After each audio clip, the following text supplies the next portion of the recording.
দাদা আপনার হাতে কি সমস্যা দাদা? হাতে ব্যথা। হাতের কোন স্থানে ব্যথা একটু দেখান। এই যে গিরিতে।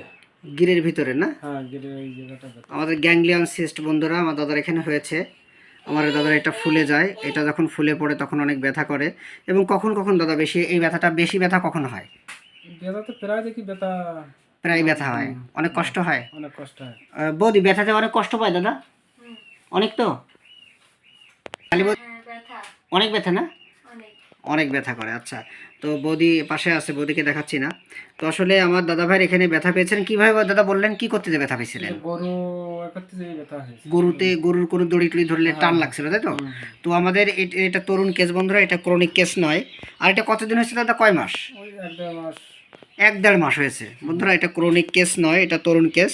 তো আমার দাদা ভাইয়ের গ্যাংলিয়ন সিস্টে আমি আজকে রুটাগ্রাভিওলেন বা রুটাজি 0/1 0/2 দিলাম, আর সাথে ক্যালকেরিয়া ফ্লোর 6x দিয়েছি। আমি আশা করি ক্যালকেরিয়া ফ্লোর 6x এবং রুটাজি এর অপ্রতুল্য ক্রিয়ায় দাদা ভাই আশা করা যায় যে 1 মাসে ওনার সমস্যা চলে যাবে। যদি 1 মাসে না যায় আপনি আবার অবশ্যই একটু যোগাযোগ করবেন, ঠিক আছে দাদা? আমি আশা করি আপনার মায়ের কয়বার ওষুধ খাইছে? মার তো একবারে সেরে গেছে। কি সমস্যা ছিল মার? মার হাতের ওই যে আঙুল ফেটে ফেটে যাচ্ছিল। আঙ্গুল ফেটে ফেটে রক্ত বেরোচ্ছিল, এরকম একটা ভাব তাই না? সবগুলো আঙ্গুল তো? সবগুলোই আঙুলি। সবগুলো আঙ্গুল 2 হাতেরই? 2 হাতের। একবারে তো অনলাইনে ওষুধ দিয়েছিলাম। হ্যাঁ, অনলাইনে। আমি বলেছিলাম কয়বার লাগবে? ওই একবারের কথা বলছি। একবারে বলছিলাম, একবারে সেরে গেছে। আপনাকেও বললাম, আমি আশা করি আপনার একবারে সেরে যাবে। হ্যাঁ, আর যদি না যায় সামনের বাড়িতে যোগাযোগ করবেন, কিন্তু আশা করি আপনি একবারে ভালো হয়ে যাবেন। ঠিক আছে, এই হচ্ছে কজেশন। একটা কজেশনের উপর নির্ভর করে আমার দাদাকে আমি আজকে ওষুধ দিয়ে দিলাম, সাথে টেস্ট দিয়েছি দুটো।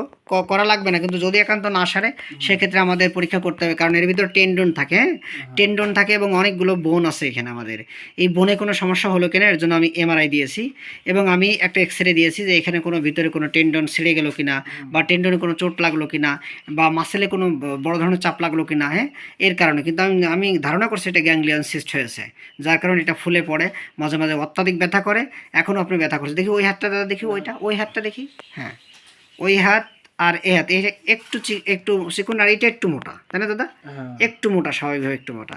ঠিক আছে দাদা, আপনার এই কেসটা যদি আমার জুনিয়র ভাই বোনের এবং জনসাধারণ দেখে তাদের মনোবল বাড়ে। আপনার সমস্যা আছে দাদা? না, সমস্যা নাই। ঠিক আছে দাদা, আপনি ভিডিওতে সাহায্য এবং সহযোগিতা করার জন্য অসংখ্য ধন্যবাদ। বন্ধুরা, সব কেসেই কিন্তু আসলে আমাদের কেস টেকিং প্রয়োজন হয় না, তারপর দাদার সাথে আমি কথা বলেছি বেশ সময় ধরে। তো আমি দেখলাম যে না, এটা তরুণ কেস। তারপর একটু জানানো যে আসলে রুটাজি বা রুটাগ্রাভিলিয়নেস বা গ্রাভিলোয়েন্স এবং ক্যালকেরিয়া ফ্লোর, এই দুটো ওষুধ দিয়ে দেখবেন পর্যায়ক্রমে। ক্যালকেরিয়া ফ্লোরটা হচ্ছে আমাদের টিস্যু রেমেডি। এটা খুব ভালোভাবে আমাদের টিস্যুকে রিপেয়ার করতে পারে এবং খুব ভালোভাবে এটা একবারে চলে যাবে। এটা প্যালিয়েটিভ হিসেবে সাথে থাকবে। আমি আশা করি যেহেতু ওনার ব্যথা আছে না দাদা? অনেক ব্যথা আছে, ব্যথা এটা চলে যাবে। ঠিক আছে, আপনি ভালো থাকবেন। ভিডিওতে সাহায্য এবং সহযোগিতা করার জন্য অসংখ্য ধন্যবাদ।